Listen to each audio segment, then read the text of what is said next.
Thank you all very much.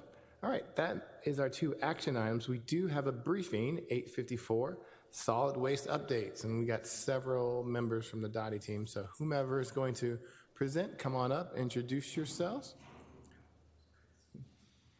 And just a reminder as you're presenting, please make sure you get the mic close to your face so that the individuals watching via Zoom can hear you.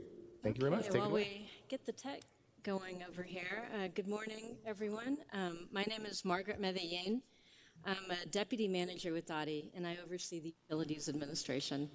So we're here today to provide you a briefing on our solid waste management operations. You know, as everyone knows, this has been a challenging year for all of us, but I just want to say we're so proud and so grateful for the hard work and dedication of our solid waste team. You know, during the entire pandemic, they didn't miss one day of collection, and they were called upon to do more than they'd ever been done before and to serve the community in ways that they hadn't been asked to before. So I just wanted to start off with a thank you to them.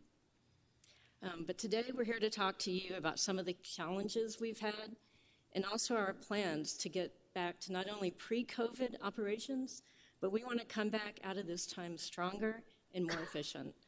So with that, I want to turn the presentation over to our Solid Waste Management Director, Art Mejia. And Art, I think you'll go ahead and introduce the rest of the team. Good morning, and thank you, Margaret. With us, we have Ken Arguello.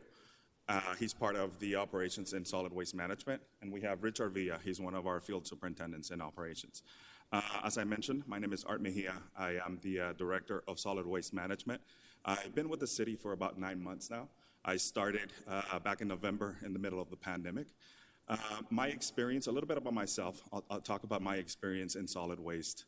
I have over 18 years of solid waste management experience, mainly with the private industry and the private sector with Republic Services. My last 4 years, I was up in the Northern California area. I manage a business unit of 265 employees. We had all different kinds of lines of business in the solid waste business unit. We manage residential, commercial, roll-off, bin delivery, and we also had our own fleet, vehicle maintenance, fleet maintenance within our unit. We serviced about 584,000 customers in the Contra Costa County up in Northern California. And I'll start with the Solid Waste Management Department for Denver. By numbers, we service about 182,000 residents every week. In 2020, we manage over 120,000 tons of trash. The city has over 32,000 compost subscribers, and that number is growing. And the city also collected about 24,000 tons of recycling in 2020. Our department right now has a staffing of about 183 people. I want to talk about the state of the operation right now, some of the challenges that we have identified as part of our assessment within our department. We've noted that we have some outdated routing systems.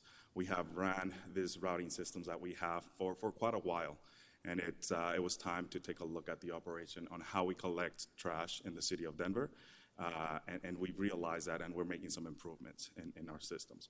We have challenging routes. We service fully automated routes. We have semi-automated routes with different requirements and different staffing levels for those routes.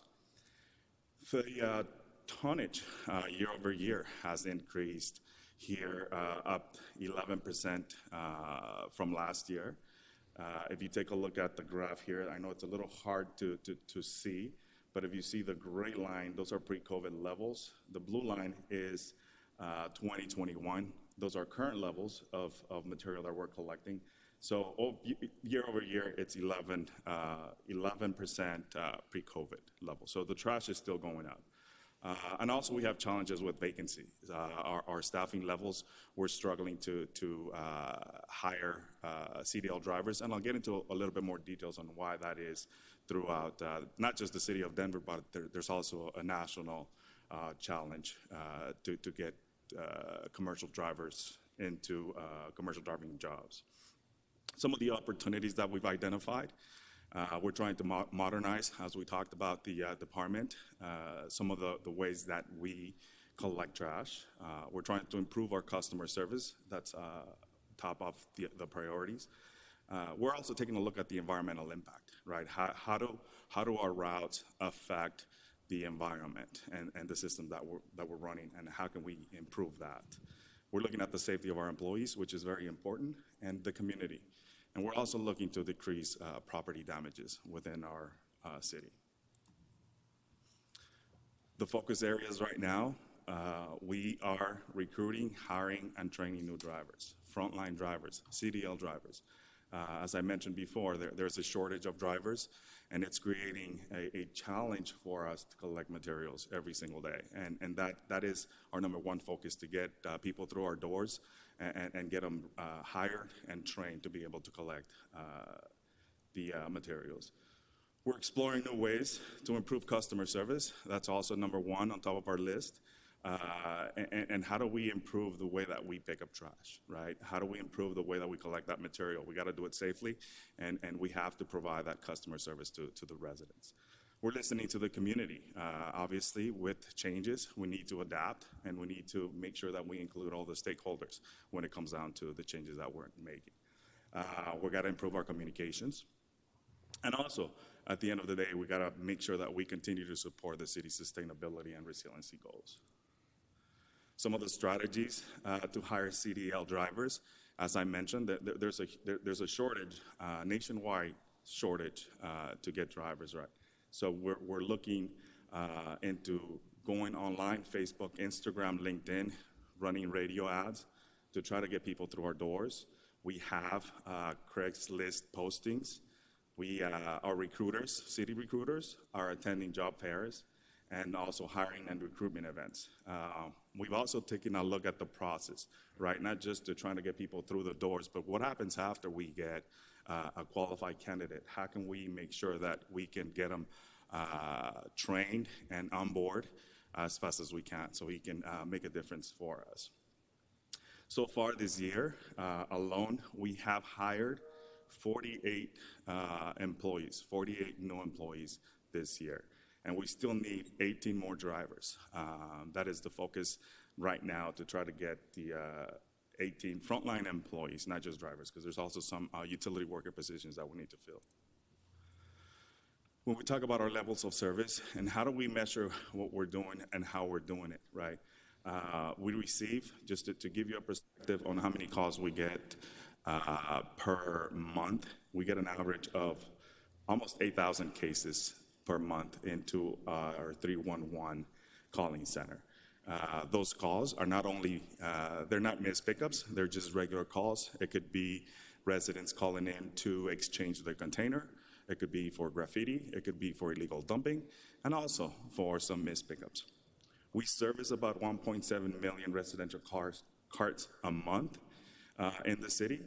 And when you take a look at the overall, our missed pickup rate, it's 0.001 from the total opportunities that we have.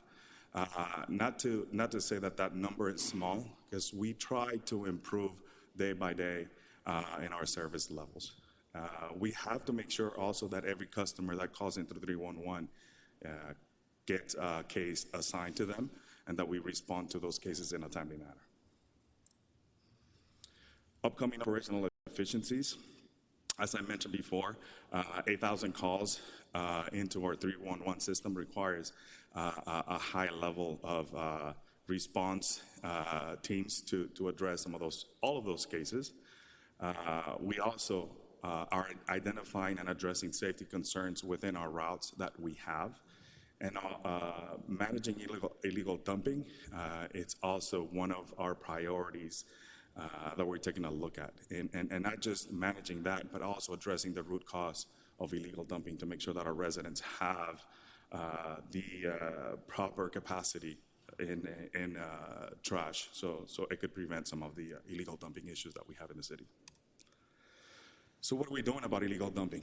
I know that I've gotten a couple of emails from different council members. As I mentioned before, right, we are still going through a shortage of staff, but that doesn't stop us from coming in and working overtime to make sure that we deliver that service that our resident expects from us. So we are creating special routes on Saturdays, all overtime. And this is in addition to the routes that we currently run Monday through Friday to make sure that we stay ahead of the illegal dumping issue. Our priority is to address those illegal dumping issues on the same week. And then just an FYI, the illegal dumping has increased year over year from the pre-COVID levels. I believe it was about 32% from 2019 and 20% from 2020 levels. We got to focus on prevention. We have to focus on that to try to make sure that our residents, once again, as I mentioned before, have the capacity to be able to use our services and prevent some of the illegal dumpings that we see out in our alleys and streets. Before we shift here, we're going to shift to talk specifically about Congress Park. And I just wanted to provide an apology to council and the community. We did fumble our communication in the changes that we did at Congress Park. So as we go through the overview, I want you to know that we looked at the communications, we recognized that we really fell short of our goal, and we did go back out and try to really communicate with that community what the changes were. So I did just want to offer that apology before we get into the details of this case. Thank you, Margaret. So let's talk about Congress Park, and this is a brief overview of the Congress Park area. There is about 5,700 households in Congress Park. 98% of those households also have recycling, and these numbers are going to be important going through this presentation as we get a little deeper into these numbers. Well, let me first explain what happened in Congress Park, because I don't think, not sure if everybody knows, but we moved some containers from the trash containers from the back alley to the front. We asked the residents who were already placing their recycling containers and their composting containers to also move the trash containers to the front in order for us to, one, provide better customer service, and two, looking out for the safety of our employees, as that system that we had going there required more resources to be assigned to those Congress Park areas. So that's what started the Congress Park challenge that we're going to talk about. So roughly, out of those 5,700 households, there was 2,500 customers that were affected by this change. At this point, there is 99.9% compliance in the area. Most of the residents have already helped us out moving the containers to the front of their house. There's also 996 compost customers.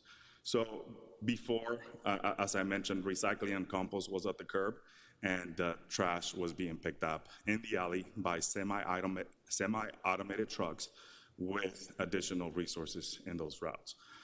The current state that we were expecting to get from those changes was to have all three containers placed at the front of their properties. This is just a map, an overview of the area that was affected. The blue blocks, those were the blocks that we moved from the alley to the front, and the red blocks, they stayed at the same service that they had before. Those blocks did not have the recycling and composting carts moved to the front prior to this change, so we left them the same. So why did we change those containers? As I mentioned before, some of the changes were modernizing the way that we pick up trash here in the city of Denver. We're taking a look at increasing safety. These routes that were going through the alleys in Congress Park required two different operators, or an operator and an assistant, to move containers throughout the whole day. Those routes had about between 600 and 800 stops per day. Our automated routes pick up about 1,000 stops per day. We're trying to decrease some of the labor and time cost by consolidating those pickup locations. We were standardizing the collection setouts and reducing the need for 2 operator trucks. And obviously with that, when you drive through the tight alleys that we have in the city, we were looking at reducing the potential for property damages. How did we decide to change on those pickup locations? One of the factors was the width of the alley. How much room do we have to operate when we're out there servicing these areas? And as a department, we encourage alley pickup. If we have the ability to provide our services in the city safely, efficiently, that's what we encourage from our residents. We are trying to leave containers in the back alleys when we can. And obviously, we have to make some decisions sometimes when there is other factors that are affecting on the way that we are operating. There was a couple of questions on what's going to happen to the elderly residents or the disabled residents that are not able to move their containers to the back. And one of the things that we offered, which is a common practice within our solid waste department and the industry itself, is that we provide that service for you. You don't have to do absolutely nothing but place your container on the side of your house, and we would go and move that container for you. Our drivers will get out of that truck and bring it to the street, service the container, and place it back for you if you had a need for that service. There was 16 exemptions that were requested, and all of them were granted. There was also residents that requested a smaller trash cart, which it's also a benefit on reducing the amount of containers, large containers that we have out there. As I mentioned, the last thing, there was some residents that requested to move some of their containers to the mouth of the alleys, and that was also a good option for our residents that we agreed. I talked about the ability concerns, meeting the needs of the elderly and the disabled,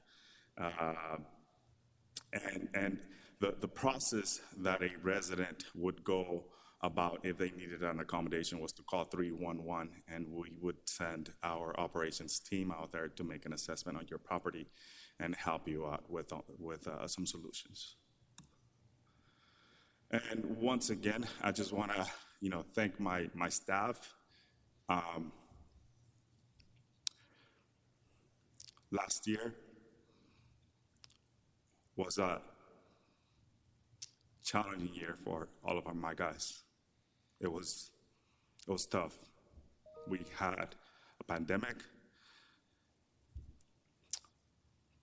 These guys were here day in and day out, and we, as residents of Denver, should be very proud of the team that we have out there providing this service. And we're still continuing. There's private haulers that are stopping service. One thing I can think about is the blizzard that we had. We were out there. There's private haulers that are stopping service. They're going bi-weekly. We don't even think about doing that. So, thank you all. Any questions? Thank you. Thank you for that presentation. And I would just say, yes, as we think about essential workers, the team that we never think about are the men and women from Dottie who came each and every day to service. And I will share, as my son is right here to my right, it is a joy to go in the alley and watch you pick up the trash, recycling, and the composting. We did that many times, and he enjoys doing that. So thank you for the people of District 8. We've got a lot of people in the queue. We'll start with Councilwoman Sawyer. Or does it say Councilwoman Sandoval? That's strange. You're in green. I'm sorry. I apologize. Councilwoman Sandoval, you can go first. Oh, now it just says Sawyer. Yeah, I think I'm at the bottom of the queue. Oh, okay. Okay, Councilwoman Sawyer, you're up first. Apologies. Thanks. So you mentioned that you have a special program that works for accessibility, and you sort of explained it, but this is literally something I've never heard of before, and I know that there are a lot of people in District 5 who are older and have some mobility challenges. So can you talk a little bit more about exactly what that program is? And then I think you said for requests they call 311. Is that how that works? Yes, that is correct. We try to, industry-wide, right, that there's always a program where if there is a need for a residence that cannot take their containers out to the curb or set them in the back, usually the companies will provide that service for you. And we have that service here in Denver for the people that need that service. Okay, that's great, thank you. And then call 311 if someone needs to request that service and you send a team to assess the situation? That is correct. You would call 311 and we will send an operational team to assess the need. Okay. And if we see that there is a need for that, then the request will be granted. That is great. If you have any information on that we could like put in our newsletter next month or something like that, that would be fantastic. I think my residents would really like to know about that, and you know, some will probably take advantage of it. So thank you for that. All right. I read an article, and I can't remember off the top of my head if it was in like the Post or the Denverite or something, about the kind of staffing challenges that are happening right now. Can you talk a little bit more about what that looks like? I think you said there were you're 18 people short? Yes, so we're 18 frontline employees short. If I'm correct, about 15 of those are drivers as of when I ran the report. So this number fluctuates every week depending on how many we get on board or how many people leave. But there is a challenge trying to get commercial drivers right now, and not just for the city, but throughout the whole industry. I've read some articles that it's due to the COVID-19 had a great impact on the older drivers. They retired, and we are not getting enough newer drivers into the system to be able to sustain what we need. So it's not only in Denver, it is countrywide, and we're doing our best to try to get people through our doors. We also have utility workers we have a program for utility workers, and we help them get their driver's license to make sure that they're able to drive a commercial truck if they want to. So it's a commercial driver's license that you need in order to drive the truck. And do you guys work with, maybe partner with Dito or something, maybe with some of our workforce development partners to do outreach on that? Or how are you attempting to fill those positions? So we work closely with the recruiting department. I'm not sure if they work with Dito, but that is something that I will look into just to make sure that we are, covering all of the bases to get people in through the doors. Okay, and then because you're short at this point, has there been a reduction in service, or how have you covered that? Or are our workers literally just working extra in order to ensure that the people of Denver are getting the trash service? That's exactly what is going on right now. Our priority in solid waste is to provide that customer service. We are trying to stay ahead, and our workers are working overtime. If we have to come in on Saturdays, we will come in on Saturdays. We have had some service delays. We try to keep that at 24 hours because it happens, right? We just don't have enough people to cover all of our routes. Our guys are working, instead of completing one route, right after they're done with that, they go out and try to help on another route. So we're trying to stay ahead of that, but at the end of the day, our guys are doing more right now than they were doing during the pandemic. That's amazing. Thank you for that information. And can I just ask one more question? Thank you. So if we have residents who have delayed trash service as a result of the struggle to cover the 18 people who are missing and not undercut any of the trash service that our residents are using, then how should we, or what should we tell our residents if they get skipped? Should they call? Should they expect someone will come the next day? Do you know what gets skipped because of it's a specific route, or kind of how does that work? Yeah, so we know when we don't service a street, when we don't service customers. What we try to do the following day is pick them up first thing in the morning before we start our next day routes. What I would recommend is to wait 24 hours And if you don't get picked up after 24 hours, then make that phone call. Because then what they're doing is creating more calls into 311 that is gonna set our guys a little behind even more, because now we have to send guys to double check the areas that we already know that are service delayed. So I would suggest that they wait 24 hours to call 311, but I can probably guarantee you that we'll be there the next day in the morning before we start our routes. Okay, that's great. Thank you. And just again, thank you, and thanks to all of your workers for everything you guys are doing. Thanks. Thank you. Thanks, Mr. Chair. Thank you, Councilwoman Sawyer. Councilwoman Black, you're up. Thank you, Mr. Chair. Thank you, and a belated welcome to Denver. Thank you. And like everyone said, thank you all for everything you do. We really appreciate it.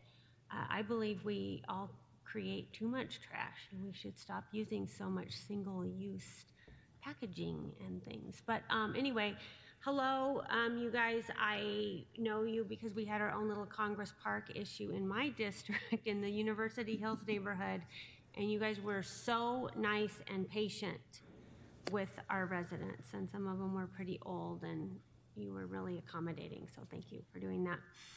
So the 311 thing is not working. I don't know if you know this. So now if you call 311 or you go to Pocket Gov, it makes you go to Denver Utilities online and create a password and a login. And if you aren't a compost customer, so I'm getting complaints from my constituents, so we've gone through the process ourselves. If you're not a compost customer, people don't know why they have to create an account. And it makes you create an account with a login and a password. And you can't just go to Pocket Gov and say, my cart disappeared. So one of my constituents, their compost cart disappeared 3 weeks ago, and they still don't have one. But she had to go online. It directed her to Denver Utilities Online, had to create an account. And anyway, it still hasn't been solved, but I don't know why we can't just report it on 311 or Pocket Gov anymore. Why do they have to go create an account? So my understanding was that 311 was able to take calls and create cases from us. I will double check that and get you an answer. The reason that we want customers to create an account is because Denver Utilities Online is not just for compost customers, is for all of our customers, because you can request an exchange of any cart that you have in there. And you can also create cases for us to address directly. They're not just only for compost customers. I'll add a little to that. Hello, Jason Glenn from the Department of Transportation and Infrastructure. Thank you for the question, Councilwoman. I'll just be blunt and say we're going to cut that red tape out, and we'll make it easier for residents to be able to just ask the request. If something's going wrong, we'll fix it. And so we'll get that cut out of the system, for sure. Okay, that would be great, because we didn't know that happened, and it just happened, and we were like, no, you don't have to do that, but sure enough, you do. So thank you. That's all I have. Thank you. Okay, thank you. Thank you, Councilwoman Black. Councilwoman Sedabaka. Thank you. And thank you guys for all the work that you did. We talked to a lot of your staffers last year, and we know you guys didn't get a break like everybody else and didn't get treated like everybody else. So thank you for hanging in there. I am curious about how you guys break up the region. Do you guys have either currently or a plan for the future to have this kind of like decentralized model with assigned point people to different regions or routes? Yes, that is absolutely correct. We're looking into modernizing the way that we pick up trash in Denver.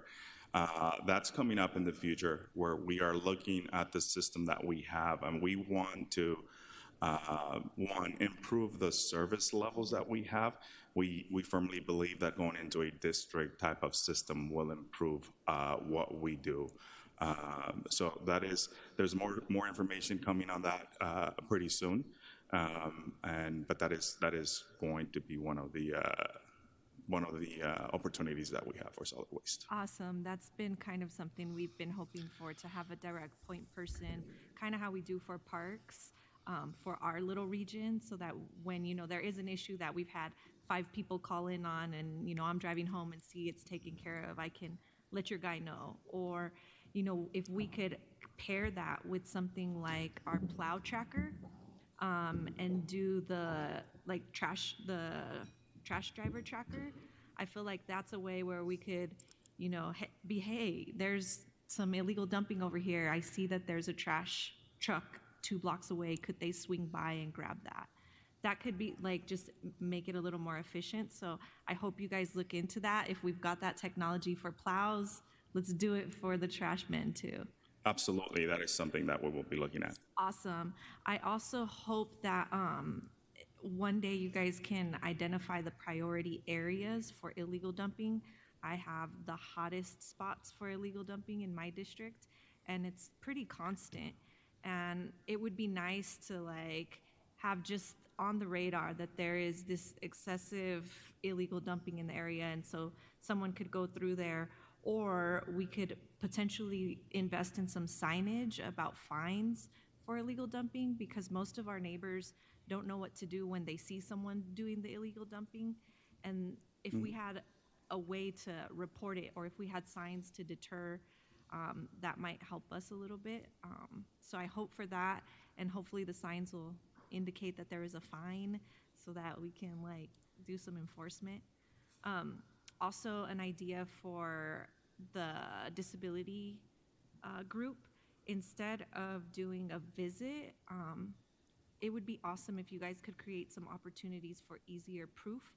People with disabilities have to prove their disability over and over to different systems.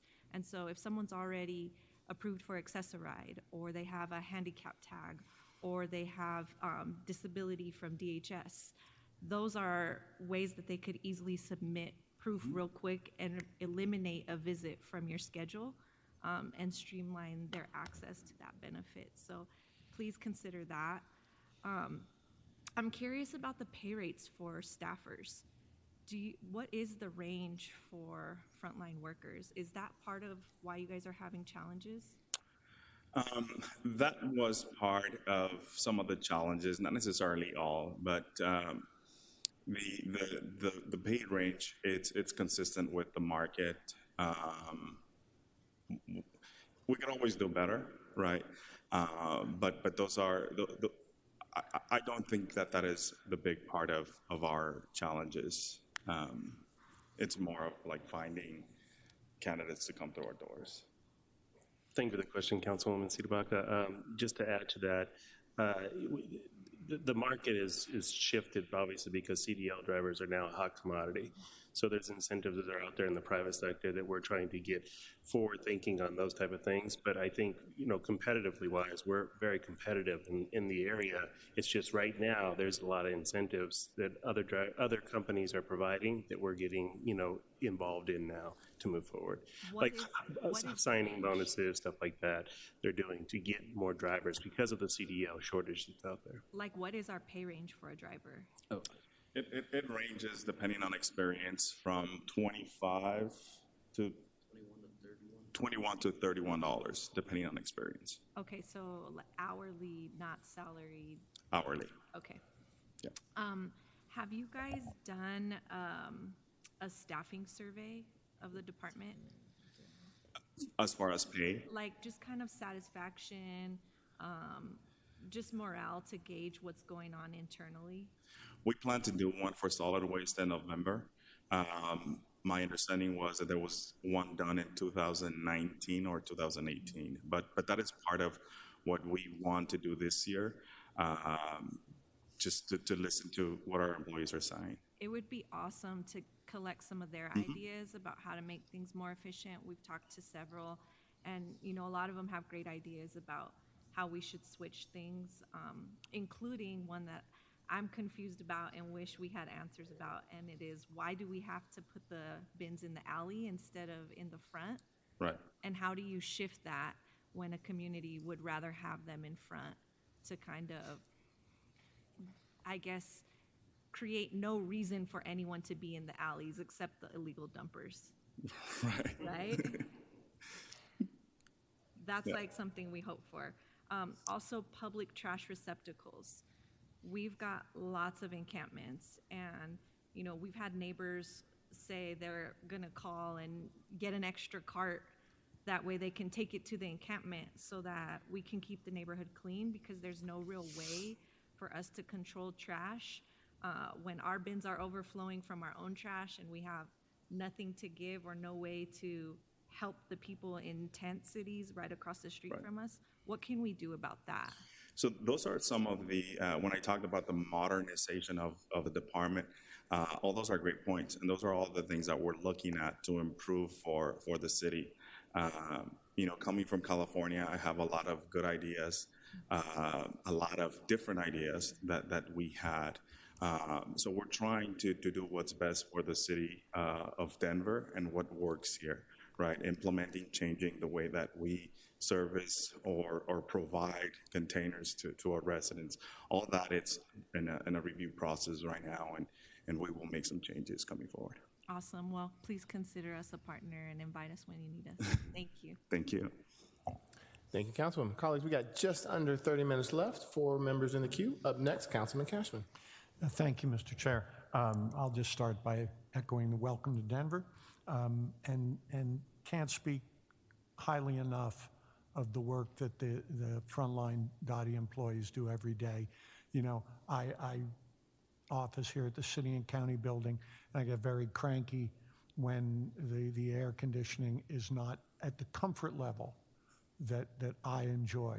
And then I drive down the street and I see your people doing paving jobs and all the work that DOTI people do out in, it doesn't matter whether it's 101 or 103, they're out there keeping the city functioning, and thank you for that. My question is on your third slide, it says that you service 182,000 residents. I assume that means residences, 182,000 homes?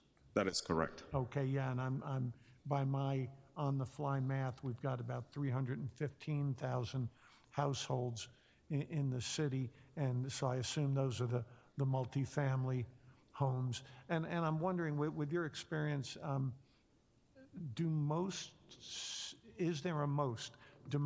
cities service single-family homes and then private haulers do multifamily?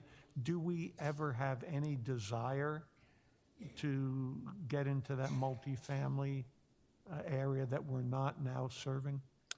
So to answer the first question, usually on the contracts that I've serviced before, the residential system only services residential homes, and then the commercial system will service the commercial properties. Anywhere from 2 to 3, more than 2 to 3 multifamily properties are considered commercial. We are looking, right? We're looking at modernizing our department. So those are some options that we have on the table. At this point, we're not there to announce any changes. Sure. But we are assessing everything and the way that we do trash here in Denver, and we will, you know, improve on the systems that we have right now. Yeah. The last thing I wanted to say was, you know, I can be as resistant to requests for change as anyone, but I live in a neighborhood that is largely no alleys. So we've always dragged our carts out to the street, and we have people of all ages.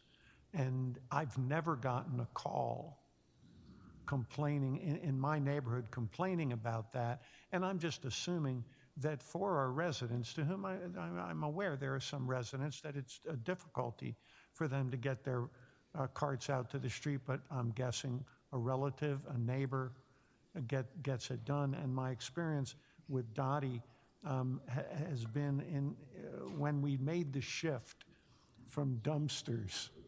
I was a journalist for 36 years. I've been a councilman for 6 years. The most disgraceful show of humanity I have seen was when they announced the rollout, taking away the dumpsters. And I sat in a meeting at the District 3 police station and saw people from the surrounding neighborhoods lose their minds, shouting, cussing at DOTI employees, and just unbelievable how people react to changes in this area. But the whole point being, employees is in Public Works, but the employees went out of their way to answer dozens and dozens of complaints to help people negotiate this change. But that is the meeting I will never forget. And, you know, of all the topics for people to flat out lose their stuff, it was that one. So again, thank you for what you do. Thank you, Mr. Chair. Thank you. Thank you, Councilman Cashman. I attended a meeting where they told a neighborhood, and I will not say which one, that they were getting rid of dumpsters, and it was very animated, very animated. Up next, thank you, Councilman. Up next, Councilwoman Sandoval. Thank you, Mr. Chair. So thank you to you and your team. I think in Northwest Denver, we had one of the first rollouts. We have super tiny alleys in the Highland neighborhood. So we had the rollout. I've been in council almost 9 years. I was working for a council aide. I was at council aide, like, I think it was in 2015. And so what we did was we partnered. I literally went door knocking on each door, and I found younger people, and I did, instead of the Snow Angel program, we did a Trash Angel program. And so I connected residents with more able-bodied people on that block and asked them if they could, while they were taking their dumpster, could they also take the elderly couples on that block dumpster? Because we didn't have the 311 program when you all rolled this out however long ago. So just know that that's something that, you know, we have the Snow Angel program. Why can't we also do that with our neighbors, and you get to know your neighbors, and it actually really works. So just food for thought. I do have a couple of questions. So when you all changed the large item pickup, you decreased it from every 6 weeks to every 8 weeks. Did you see illegal dumping go up? Is there a correlation between large item pickup and illegal dumping? Looking at just the illegal dumping numbers from 2019 to now, they're up 37%. But however, from 2020 to 2021, it's only 20%. We haven't directly studied if there's a correlation between removing that program or decreasing that program on illegal dumping, but that is something that we're taking a look at right now. That would be great, because I just know on council districts that border other jurisdictions that have to pay for trash. So council district one's the north side, so we have Lakeside on the western boundary, and we have Adams County on my northern boundary. You do see illegal dumping, and where I notice it are my residents, but where I really notice it are at my parks. So people just come to Zuni Park, or it's right there literally on 52nd and Zuni, like the other side is Adams County, where they have to pay for their trash. And if you go there on the weekends, like on Sunday afternoon, it's overfull with trash. And I don't think it's the park users' trash. I think it's other people who are coming to illegal dump. And so I see it at Rocky Mountain Park, I see it at Berkeley Park, Inspiration Park, and Zuni Park, because all of those 4 parks are along my the boundary with another jurisdiction. I will just say, I wish that you all went back to this 6-week large item pickup, because in my neighborhood, I have heard complaints, especially when there's big hailstorms or there's other issues that are going on. I think a lot of people took on home renovations because they were home during COVID. So I do see tons of trash in alleys, and it is unfortunate because people don't know where to put them. And when you train the public every 6 weeks and then it goes to every 8 weeks, people get all weird. They just start dumping their trash wherever because they don't want to wait 2 months to get rid of their trash. So if there's any way we could go back to the 6-week program, I would really advocate for that. And then as for the drivers, so I feel like CDL drivers, in my experience, I have family members who are CDL drivers, so I'll say I statements. I feel like they are not on the internet looking for these type of job fairs. I post them, and they don't get any tractions for the type of jobs that you are looking for. So if you ever want to partner and do like a resource fair / job fair, I'm hosting a movie in the park August 20th at Zunai Park, specifically in that neighborhood that borders Adams County. If Public Works wanted to have, or Dottie, sorry, wanted to have a table to talk about these job opportunities, I feel like that's where you're going to get more traction with this type of job that you all want. CDL drivers who know other CDL drivers, my cousin's one, and my brother-in-law's one, they're not on the internet. They're driving all day. And by the time they get home, they're surfing, looking for fun, not looking for that. So just as we roll out and have like these festivals, I know Kendra Black has a festival. I know in Northwest Denver, we have the Sunnyside Music Festival. I feel like it's better to do those type of in-person when you're trying to do these job fairs than actually these virtual ones. So just some food for thought there, and I'm happy to partner in any way that I can on that. Councilwoman Sandoval, thank you for that, and thank you for the invitation, and I will work with your office to get that. I think that's a great opportunity for us to get out there in person and talk about this, so Awesome. Thank you so much. And then one other thing is, if you do have these job fairs, what I do in Northwest Denver is I flyer. So I love land use, I love zoning, so I constantly am flyering. Like just 2 weeks ago, we flyered 3,500 doors in Sunnyside. If you ever have these opportunities, just I think people are trained now with the QR code because of the pandemic, having to eat at restaurants and getting your menu. It's not the most ideal way to look at the menu, but it works, right? Right. So if you ever have those, I'm happy to add that onto these flyers. So because I just don't, when I've talked to my cousins who are these drivers, and I've talked to my brother-in-law, they are not, we have to think outside of the box because they're not traditional jobs where they're going to job fairs. And it's just not a traditional profession, but it is a well-paying profession. If you do get on with the city and county of Denver, we have great benefits, and we do have retirement, which a lot of these private companies don't do.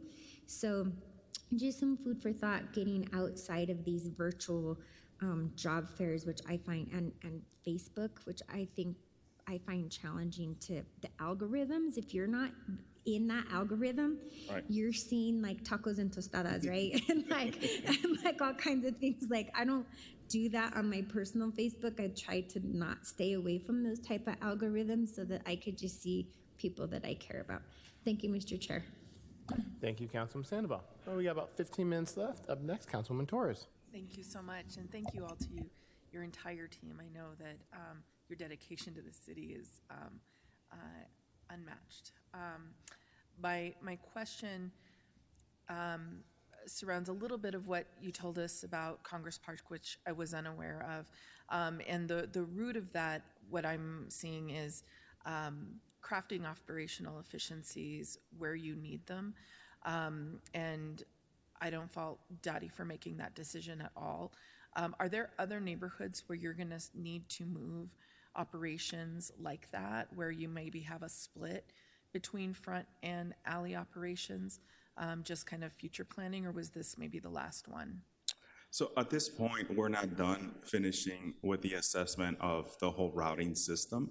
But I can tell you that we're going to take a look at all of the neighborhoods that we have in Denver and then make the right choices. And obviously, we would have, as we mentioned before, right, we have to improve our communications on how we do and how we communicate with the public and the residents. So we're not done with the assessment just yet, but we will take a look at the whole system that we have in Denver. Okay.